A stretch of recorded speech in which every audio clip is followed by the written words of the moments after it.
Nii, kiitus Jumalale. Räägime siis sõna tegemisest ja kuidas see võib olla tõsiseks takistuseks selle juures, et inimesed ei näe oma elus tervenemist, on see sama just, et nad ei ole sõna tegijad. Ja ma loen Jakobuse kirja 1. peatükist ja 21. salmist.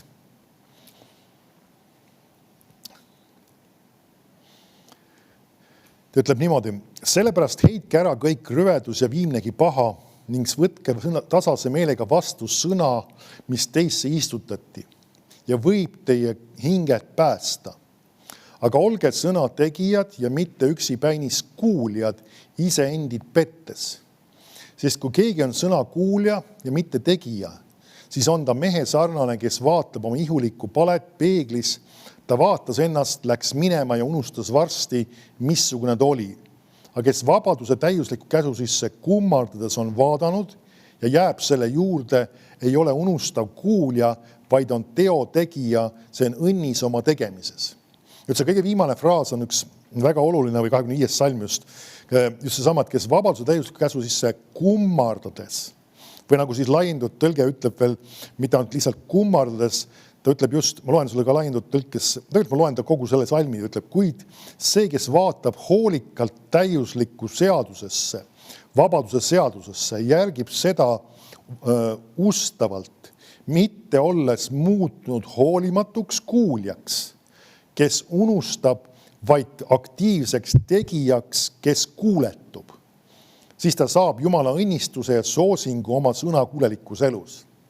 Ja siis kaks inimest ta räägib siis hoolimatu kuulja, kes unustab ja teisena ta räägib aktiivne tegija, kes kuuletub. Ja seesama just, et seesama vaatamine ja selle juurde jäämine. Vaatame ühte väga tuntud kirja kohta, mis peaks meil paljudel peas olema, see on Joosua 1.8. Aga muuseas, see ei ammenda ennast, see kirja koht. Joosua 1.8 ütleb niimoodi.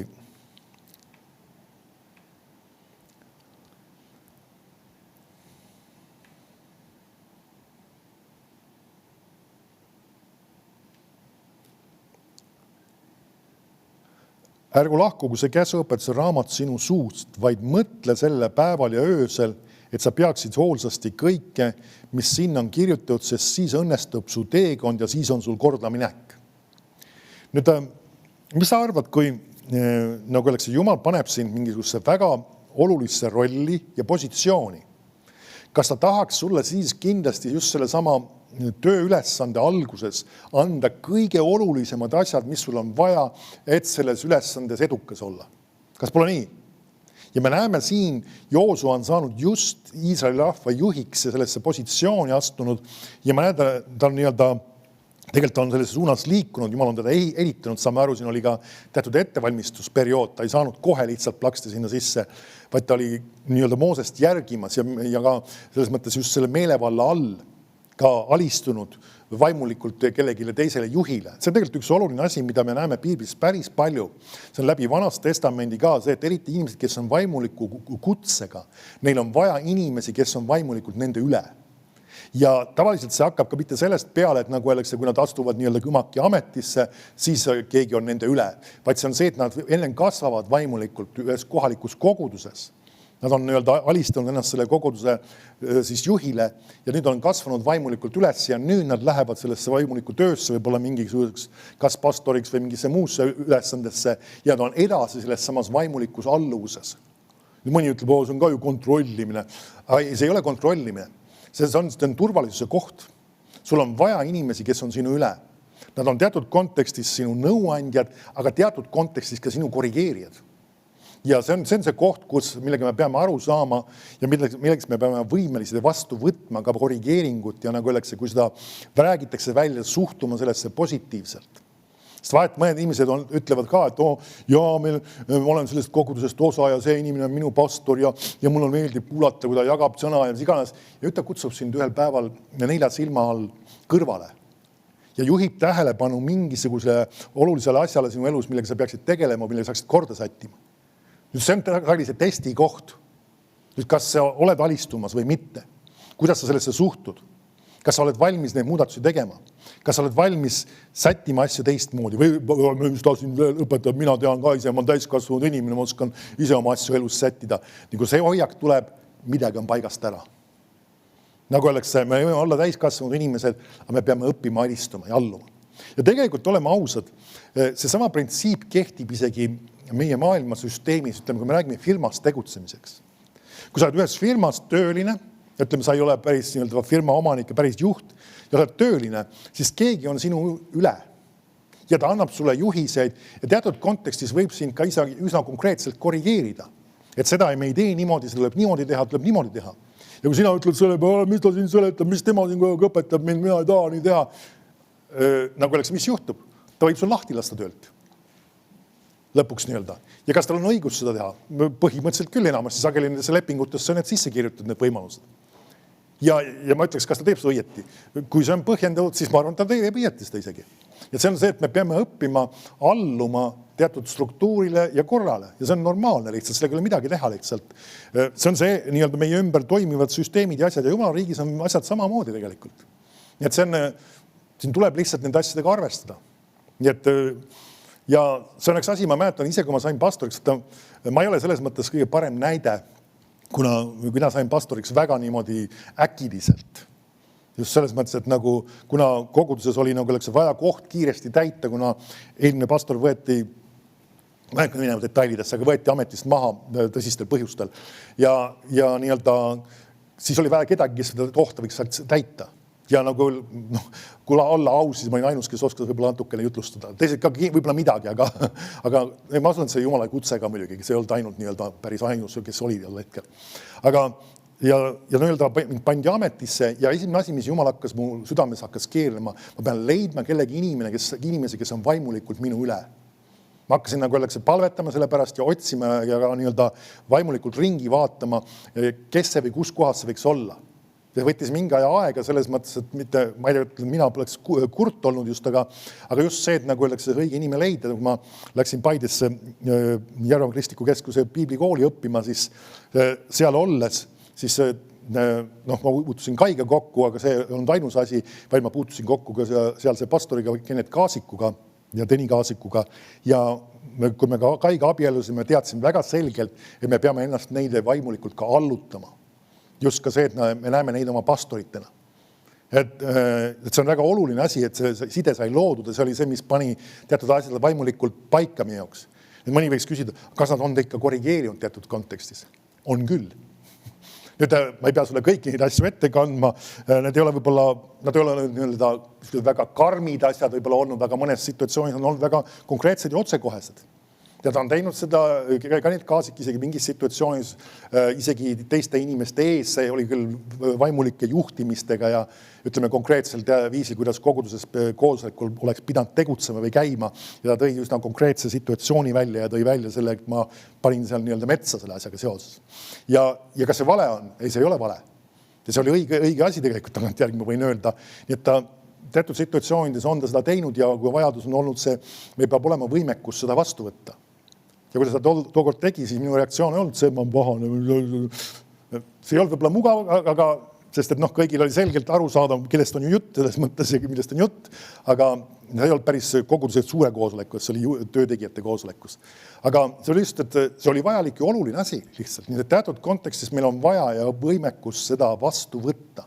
Kui meil seda ei ole, me paneme probleemidesse. Lähme tagasi nüüd. Nüüd me näeme, kuidas Joosua ta sai sellesse positsiooni, ta oli Moosese juhtimise all tegutsenud juba mõningase aja ja nüüd ta pannakse sellesse juhi positsiooni ja mis siin toimub, on see, et ta ütleb talle, ärgu lahku see käsuõpetuse raamat sinu suust, vaid mõtle selle päeval ja öösel. Loen sulle selle laindud tõlkest. Ta ütleb, see seaduse raamat ei tohi lahkuda sinu suust, vaid mediteeri selle üle päeval ja öösel. Nüüd ma teen korra pausi, siit loeme kohe pärast edasi ka. Nüüd ta ütleb siin kahte asja. Nii et see käsuõpetuse raamat, siis saame aru tol hetkel siis Vanatestamendi käsuõpetus.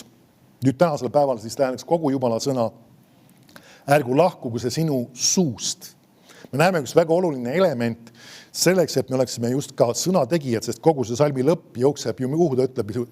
sest siis sul sest sa peaksid hoolsasti kõike, mis siin on kirjutatud, ütleb meie tavaline tõlge, kas pole nii?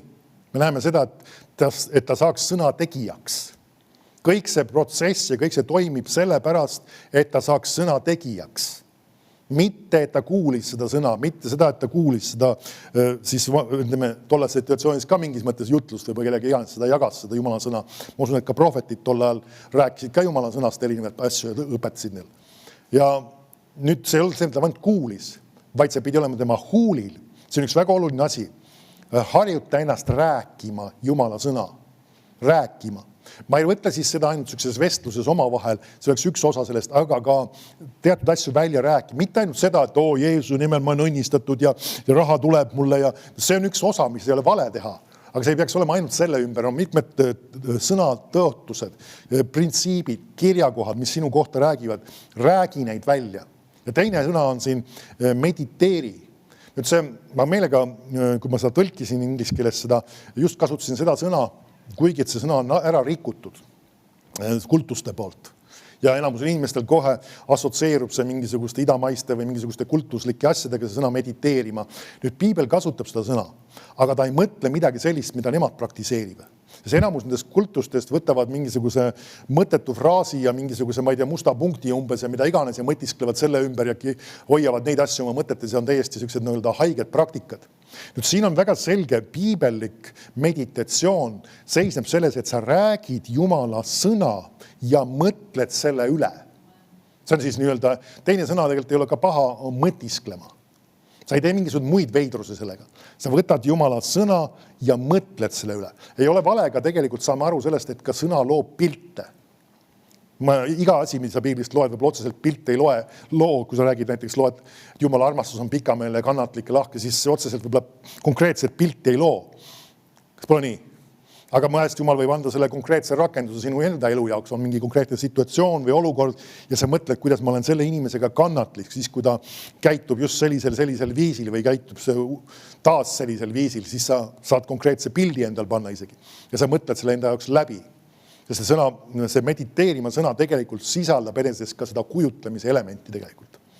Nüüd see ei tähenda, sa lood mida iganes kujutelmasid endale, vaid just sõnast lähtuvalt. Mõtiskled Jumala sõna ja lased selle sõnal ka luua Jumala sõnast lähtuvaid pilte enda südamesse. Nüüd see on üks asi, mida me peaksime harjutama. Peaks olema sinu elu ja igapäevase elu tegelikult üks osa. See, et sul on üks hetk, kui sa võtad piibli ette, ükskõik mis kujul ta sul siis on ta digitaalselt või on ta mingisuguse kaardikese peal või kui loed sa paberi pealt piiblist ja loed seda sõna, räägid seda ja ka mõtled nüüd selle üle, mida see sõna räägib just sinule, mida Jumal ütles sinule, mida mina pean tegema, mismoodi mina pean käituma, mismoodi mina pean kuuletuma. Ja sa mõtiskled selle üle. See on väga oluline asi tegelikult selleks, et olla kristlasena edukas ja tegelikult ka näha muudatus ja lahendus oma elus. See on sama sõna tegemise üks väga oluline osa. Kui me räägime ka tervenemisest, siis sõna on sulle ravimiks, aga sul on vaja see ravimi sisse võtta. Ütleme, arst määrab sulle mingisuguse ravimi ja sul on see söökapi peal, ütleme näiteks tableti kujul, siis see tuleb kuhugi panna. Suhu tuleb ta panna. Ja nii kaua, kui ta kapi peal on, ta ei tee mitte midagi. Ta ei mõjuta sinu organismi, ta ei muuda sinu olukorda, ta ei too sulle lahendust, ei kaota valu, mida iganes siis peaks olema, mida sa peaks tegema. Ta tuleb enda suhu panna sisse ja tuleb teha seda. Kas pole nii, oled märganud seda, et ka enamus ravimite puhul neid tuleb mingisuguse intervalliga regulaarselt võtta, sest nad ei anna tulemust ühe ainsa tabletiga. No peavalu tablett annab võib-olla sel hetkel, aga kui on tegemist mingisuguse püsivama probleemiga, siis seda on vaja, nagu öeldakse, regulaarselt neid erinevaid ravimid ja asju võtta niimoodi uuesti ja uuesti ja uuesti. Nüüd saame aru, on mõningad haigusseisundi, mis, nagu öeldakse, arstiteadus ütleb, et see ei ole ravitav, ta on lihtsalt, nagu öeldakse, hoiab seda nii-öelda kammitsas või nii-öelda normaalses funktsioneerimises.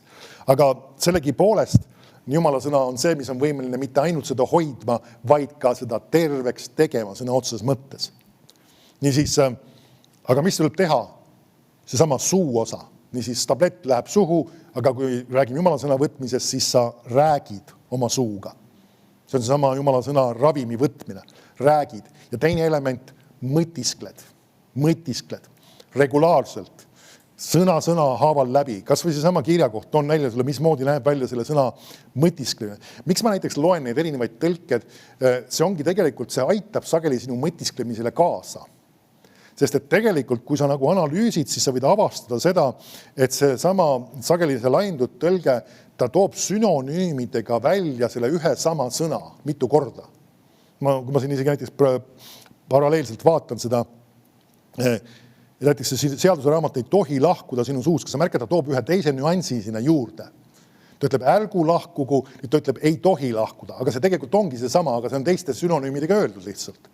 Või teiste sõnadega välja sama mõte. Nüüd see ongi sama, et sa mõtled selle läbi, mida see sõna nüüd tähendab, mis see praktikas tähendab, ärgu lahkugu, mis see tähendab, ei tohi, ma otsustan, et see ei lahku, mina määran, et see ei lahku. Sellisel viisil sa mõtled läbi. Ma otsustan, et see sõna ei lahku minu suust. Ahaa, Jumal mõtleb seda, et ma räägin seda. Järelikult ma otsustan nüüd hakata seda rääkima. Otsin välja endale kirjakohad, kas kirjutan või trükin välja, panen kas kaartide peale või mobiili või mis kombel iganes see töötab ja nüüd hakkan seda lugema. See on väga oluline element. On seesama, nüüd ma teen sellele praktilise rakenduse enda jaoks. Tore on kuulda, mõtiskle selle sõna üle, aga nüüd mismoodi sa teed seda? Mina võtan selle, teen enda jaoks praktilise rakenduse ja hakkan selle üle mõtisklema. On siis konkreetsed kirjakohad, konkreetsed teemad, mis Jumal annab sulle läbi töötada näiteks. Võta need ette ja hakka seda tegema, siis sa saad nagu öeldakse selle tulemuse. Tore on kuulda, aga oluline on see, mis sa nüüd sellega peale hakkad. Läheme tagasi sinna. Niisiis, ärgu lahku see käsuõppe raamat sinu suust ja ma loen laiendud tõlget veel, vaid mediteeri selle üle päeval ja öösel. Nüüd, kas sa märkad, me näeme, siin on üks, mis asi see päeval ja öösel, kas ta mõtleb seda, et sa oled nagu kogu aeg öösel ka üleval lihtsalt ja kogu aeg mõtled Jumala sõna üle ja räägid seda? Ei, see räägib tegelikult regulaarsusest. Näiteks vahetevahel on mingid situatsioon, mõni inimene näiteks, kes vaebleb võib-olla uneprobleemidega. Ma ütleb, et maailm ütleb, et hakka lambaid lugema. Nüüd, Piibel muuseas ei ütle sulle, et sul on vaja lambaid lugeda, oleks vaja. Võta Jumala sõna ja hakka selle üle mõtisklema ja uinu seda sama sõna mõtiskledes ja seda vaikselt rääkides. Kui sa oled abielus inimene, siis ära oma abikaasat selles mõttes sega, aga et see selles mõttes, et sa räägid seda vaikselt, sest see sõna on kas just selline pominal nii-öelda või selles mõttes ka vaikselt rääkimine mingis mõttes. Kuni lõpuks sa nii-öelda jääd magama. See ei tee paha ka kirjakohad pähe õppida, sest siis nagu öeldakse, sul on midagi võtta nii-öelda, sul ei ole võimalik ka seda kaardi pealt võib-olla lugeda või kuskilt mujalt lugeda sel hetkel. Aga see sama, et sa mõtiskled selle üle. Ja siis ta ütleb, mõtle selle üle päeval ja öösel, tähendab seda, et see on üks regulaarsus, pidevus selle juures. Ja et sa saaksid järgida seda ja teha kõike, mis selles on kirjutatud. Ja kui sa märkad, siin ta toob nüüd jälle 2 nüanssi välja. Et sa, meie tavaline tõlge ütles seda, et sa võiksid hoolsasti teha kõike, mis siin on kirjutatud. Et sa võiksid jälgida ja teha kõike. Teha kõike, just seesama, et mu eesmärk on mitte teha ainult osaliselt Jumala sõna järgi. See printsiip mulle sobib, aga see mulle nagu väga ei meeldi. Kõike. Ei meeldi, aga ma teen selle järgi ikkagi. Meil ei ole garantiid, et kõik asjad, mida Jumala sõna sul tootab, sulle alati meeldivad. See on standard tegelikult. Kui sa selle veel avastanud ei ole, siis sa ei ole piisavalt piiblit lugenud. On asju, mis sulle ei pruugi meeldida.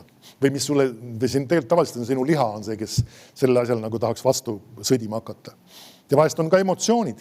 Inimesed võivad oma emotsioonid teatud kohta puhuda ja pumbata, mis võivad neid tõmmata ka sellest õigest häälestusest kõrvale. Niisiis, et teha kõike, mis selles on kirjutatud. Nüüd mulle meeldib, mis laiendud tõlge ütleb selle viimase osa kohta.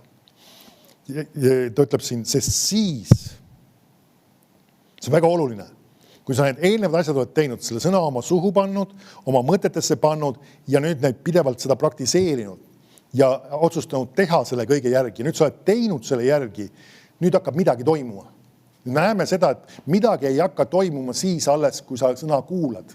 Vaid siis, kui sa selle sõna rakendad, siis hakkab midagi toimuma. See on üks oluline printsiip, see on see, millest ma täna tegelikult räägin. Kui me ka tervenemist tahame näha, sõna kuulamine on oluline element, et seda ravimit võtta, aga nüüd meil on vaja see rakendada. See rakendada, just see sama ütlemine, mõtisklemine, seesama just, see on väga olulised elemendid, mis väga sageli ka paljud inimesed, kes tervenemise suunas on sihtinud ennast välja, jätavad tegemata. Nad on väga tublid Jumala sõna kuulajad, aga see rakenduse element on vähest puudulik. Amen. Või see on öelda, seda tehakse niimoodi vähekene, aga see peaksime just selle väga tugevalt rõhku panema. Seesama mõtiskle, räägi, mõtiskle, räägi, mõtiskle, räägi seda sõna kogu aeg järjepidevalt. Nii siis vaatame tagasi, sest siis sa teed oma tee edukaks ja siis sa käitud targalt ja sul on hea edu. Kui sa märkad, siin edu on igat pidi sees. Nii et kui kellelgi on probleemi eduideoloogiaga, siis see kirjakoht tuleb igal tema piiblist välja tõmmata. Jumal ei ole mõelnud, et sa peaksid läbi kukkuma ja ebaõnnestuma kogu aeg. Ta tahab sind tuua edu sisse. Ja see on, kui märkad, sa teed oma teekonna edukaks. See, kui edukas sina oled oma elus, sõltub sellest, mida sina Jumala sõnaga teed. Ma rõhutan meelega seda sama just.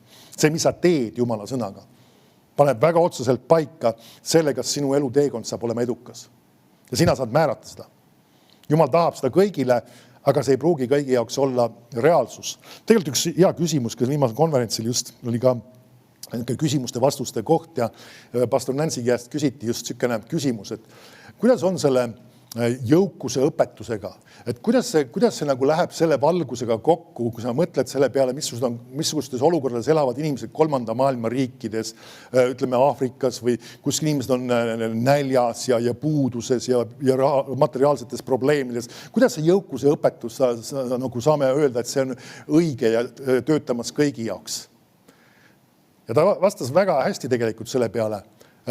Meil on väga palju asju, mis ei ole tänasel päeval töötamas kõigi jaoks. Kas on märganud seda, et väga paljud inimesed ei ole päästetud? Ja on minemas põrgusse. Kas Jumal tahab, et nad läheksid põrgusse? Ei taha. Mida nad peavad tegema? Nad peavad selle sõna võtma, mida neil räägitakse, seda uskuma ja selle järgi tegema. Ja lähevad taevasse. Ehk siis võtma Jeesuse vastu, midagi konkreetselt uskuma ja midagi tegema ja tunnistama Jeesus oma issandaks. Ja nad lähevad taevasse. See on kõigile kätte saada. Amen. Tervenemisega. Samamoodi. Mõni ütleb, et kõik inimesed ei saa ju terveks, kas ei näe, vaata inimesed on invaliidid ja elavad erinevates olukordades, kuidas sa saad öelda, et Jumal tahab kõiki terveks teha. Kas sa ei vaadanud, ei ole näe, elus on ju igast arskusi asju. On küll. Aga sõna kehtib kõigi jaoks. Samamoodi on ka jõukusega. See kehtib ka selle maailma, isegi 3. maailma riikide jaoks. Ja meil on isegi üks väga praktiline näide. Kas sa teadsid seda tänasel päeval Aafrikas, Nigeerias on maailma kõige suurem kogudus. Nii hoone kui ka rahva arvu poolest. Ja seal on arvestatav üüratu suure hoone, kus on minu meelest pühapäevasel päeval, ma ei tea, mitu korda need koosolekuid teevad, kuna kõik rahvas ei mahu korraga sisse ära. Kas oli mingisugune 4 või midagi taolist, isegi koosolekut on pühapäevasel päeval neil. Ja see on Aafrikas. Ja selle pastor on selle seal püsti löönud ja Jumala varustus on tulnud seal olles. Amen. Jumal võib tuua jõukuse ka siuksesse kohta, kui keegi sellest kinni haarjab, otsustab seda uskuda. Ja ta usub seda ka. Sa võid ise otsida huvi pärast seda uurida. See on reaalsus tänasel päeval. Kunagi ammu oli Lõuna-Koreas oli maailma kõige suurem kogudus, kus Jongitso oli kunagi pastor, aga tänasel päeval tema on taevas juba ja see kogudus enam päris nii suur ei ole. Ta on küll päris suur tänasel päeval ka edasi, aga see on veel suurem nii-öelda. See on, ma ei tea, kui palju see number seal täpselt on, aga see ikka päris, seal räägitakse mitmetest sadadest tuhandetest on seal jutt. Nüüd see on võimalik.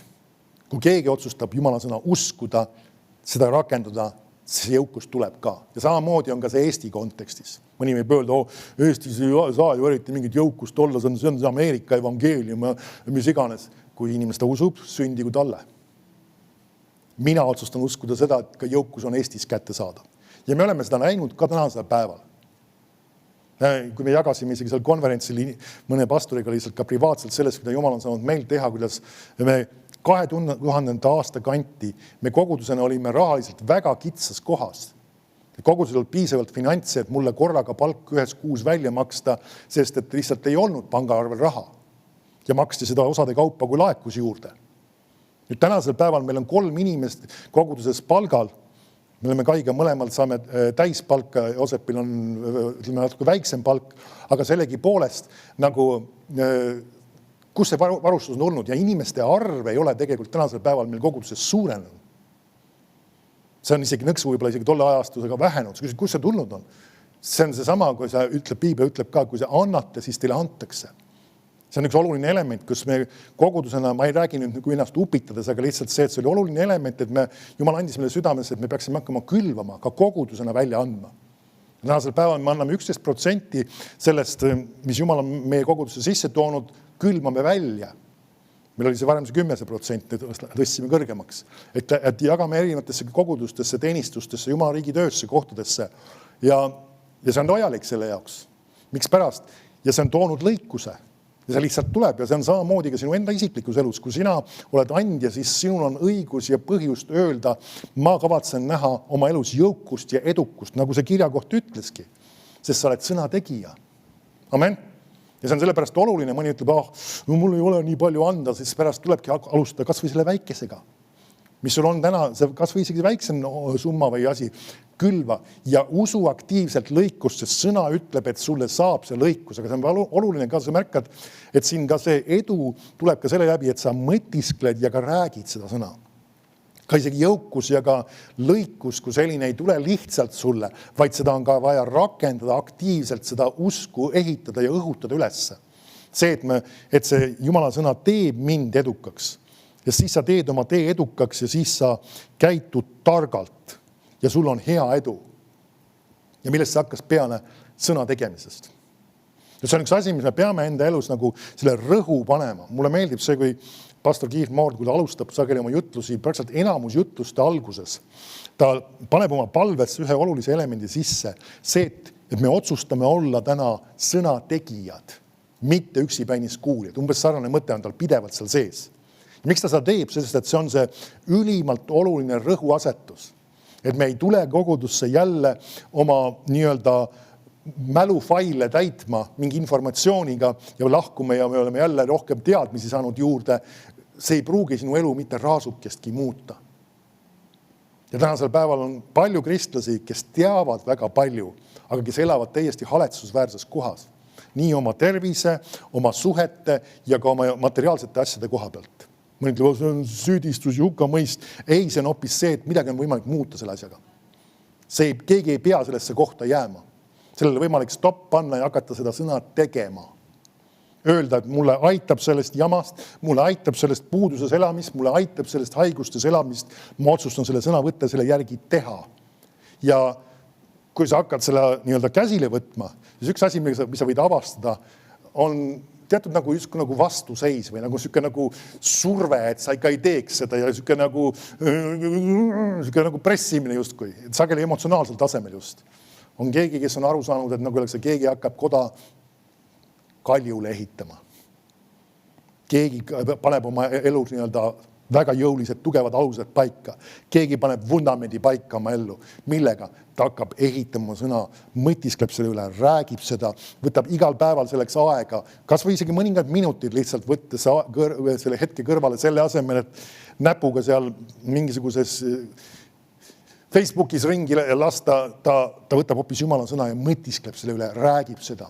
Selle asemel, et jällegi ta täidab enda mõtted Jumala sõnaga, selle asemel, et uudistest enese hirmu laadida sisse, ta võtab jälle Jumala sõna, mõtiskleb selle üle ja räägib seda.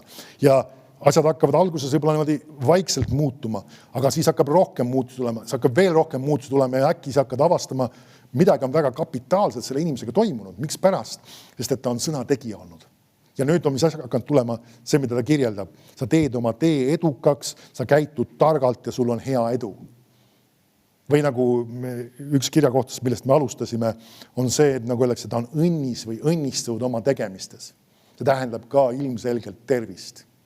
Nüüd see on see sama asi, et pane enda jaoks see väga oluline rõhk. Me oleme siin väga erinevaid teemasid käsitlenud seoses tervenemisega, mis võivad takistuseks olla. Aga ma olen veendunud, see on üks suurimaid nii-öelda takistusi tegelikult. On see sama just, et inimesed ei ole tegelikult sõna tegijad. Sest väga sageli paljud inimesed, nad teavad vastust, miks nad, nagu öeldakse, miks see asi ei ole muutunud või mis see probleem on olnud, miks nende tervenemine ei ole veel sündinud. Vahest Jumal on selle südamesse juba andnud. Vahetevahel meil on ka vaja otsida seda, ma ei ütle seda, et see on alati standard. Aga kui sa hakkad rakendada sõna, varem või hiljem sa saad selle teada ja varem või hiljem sa näed läbi murrangut oma elus. See on lihtsalt üks väga selge sihik võtta ette. Ma tahan olla sõnategija. Ma ei ole lihtsalt üksipennist kuulja. Ma otsustan sellesse sõnasse kummardada, ma vaatan selle sõna sisse ja süüvin sellesse, mõtisklen, räägin seda ja hakkan seda rakendama ja ma saan nägema varem või hiljem läbi murranguid ja muutusi ja imesid oma elus. Aamen ja aamen, kiitus Jumala.